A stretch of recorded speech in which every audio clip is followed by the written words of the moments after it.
आज की हमारी रेसिपी होने वाली है बतख गोगजी यानी कि डक और टर्निप। ये हम कश्मीरी स्टाइल बतख गोगजी बनाएंगे। इससे पहले मैंने आपको सिखाया है कि कैसे आप डक को क्लीन कर सकते हैं। आज मैं आपको सिखाऊंगी आप इसको कैसे दम पे पका सकते हैं। काफ़ी ज़्यादा टेस्टी और सॉफ्ट और डिलीशियस बनता है ये। आप भी ज़रूर रेसिपी ट्राई कीजिएगा और फेसबुक पे भी देखिएगा कश्मीरी ज़बान में।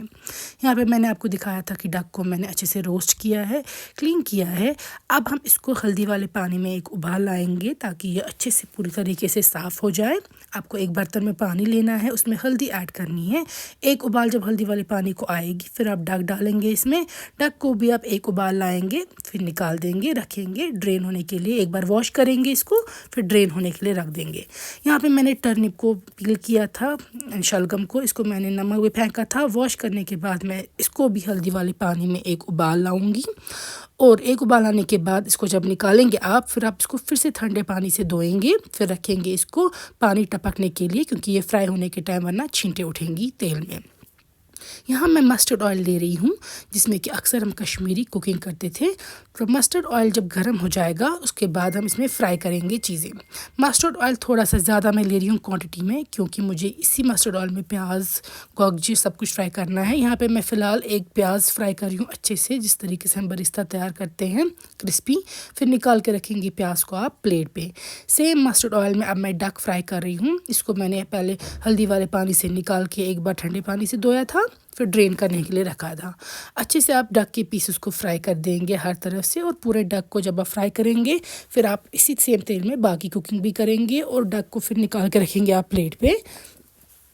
यहाँ पे अब मैं इसी तेल में डाल रही हूँ टर्निप या गोगजी, तो इसको भी हम अच्छे से फ्राई करेंगे। और फिर जब टर्निप फ्राई हो जाएगी इनको भी हम निकाल के रखेंगे प्लेट पे एक, और उसके बाद हम फर्दर कुकिंग करेंगे। यहाँ पे देखिए टर्निप फ्राई हो चुकी है, तो अब हमें तेल रखेंगे, इसके बाद हमें यूज़ करना है फिर से ये।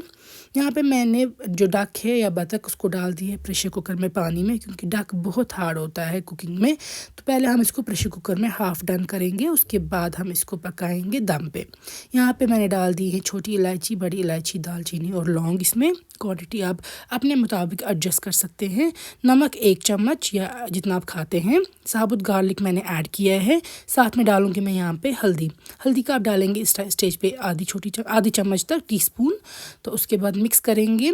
अब आप इसको 60% तक कुक करेंगे प्रेशर कुकर में ही, वो डिपेंड करता है कितने विसल्स में आपको कुक होगा ये। फिर आप ये डक जो है इस स्टॉक के साथ, जो इसमें स्टॉक बन गया उसके साथ डालेंगे एक कॉपर वेसल या किसी हांडी में जो आपके पास अवेलेबल होगी। इसमें हम ऐड कर देंगे टर्निप जो फ्राई करके निकाल के रखी थी प्लेट पे। फिर डालेंगे उसमें स्पाइसेस। यहाँ पे मैं लाल मिर्च 1 चम्मच ऐड कर रही हूँ, लेकिन ये थोड़ा सा मैंने ज़्यादा एक्स्ट्रा डाल दिया है भर के। फिर डाल रही हूँ सौंफ का पाउडर 1 चम्मच। उसके बाद डालेंगे हम यहाँ पे धनिया का पाउडर, कोरिएंडर पाउडर, अगर आपके पास नहीं है आप स्किप कर सकते हैं। जिंजर पाउडर आधी चम्मच, और हल्दी नहीं डालिएगा दोबारा। अब डालेंगे हम गार्लिक का पेस्ट। मैं यहाँ पे 2 चम्मच डाल रही हूँ, थोड़ा एक्स्ट्रा। और मैं फिर से डाल रही हूँ खड़े मसाले। आप चाहे तो स्किप कर सकते हैं क्योंकि स्टार्ट में डाले हैं, बट फॉर एक्स्ट्रा फ्लेवर मैं फिर से ऐड कर रही हूँ खड़े मसाले। अच्छे से मिक्स करेंगे आप डक को भी, टर्निप को भी, जो इसमें पानी है अपना डक का जो स्टॉक है उसके साथ। अब डालेंगे इसमें फ्राइड प्याज जो हमने प्लेट पर निकाल के रखे थे। उसके बाद मैंने घर पे वर्म मसाला टिक्की बनाई है, मैं वो ऐड कर रही हूँ। उसका वीडियो भी अवेलेबल है मेरे यूट्यूब और फेसबुक पे भी। यहाँ पे मैं यही सेम मस्टर्ड ऑयल डाल रही हूँ इसमें। उसके बाद हम इसमें पानी ऐड करेंगे, क्योंकि हमें इसको दम पे कुक करना है तो पानी ज़रूरी होना चाहिए। पानी ऐड करेंगे आप। फिर हमें दम करने के लिए मैंने सिल्वर फॉइल रख दी है इसके ऊपर। उसके बाद मैं ढक्कन लगाऊंगी। और अब पहली वाली सिल्वर फॉइल को अच्छे से, जो इसका नेक है इस बर्तन का, तो उसको अच्छे से आप इसको बंद करेंगे ताकि एयर एस्केप ना हो। फिर मैं सेकेंड लेयर भी लगा रही हूँ सिल्वर फॉइल की, क्योंकि हमने इसके बाद लिड रखी थी, तो लिड को कवर करने के साथ हम इस बर्तन को अच्छे से सील कर देंगे दूसरी बार दोबारा, और एक लेयर लगा के सिल्वर फॉइल की। तो ये अच्छे से बंद हो चुका है। अब हम इसको 20 मिनट तक पकाएंगे गैस पे, लो फ्लेम पे, सिम पे।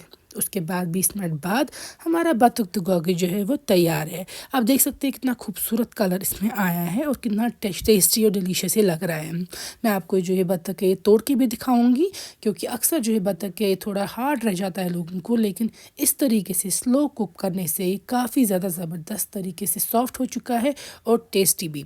आप भी ज़रूर ये रेसिपी ट्राई कीजिएगा, ख़ास तौर पर विंटर की सर्दी में गर्म चावल के साथ ही गर्म बतख खाने में मज़ा आता है।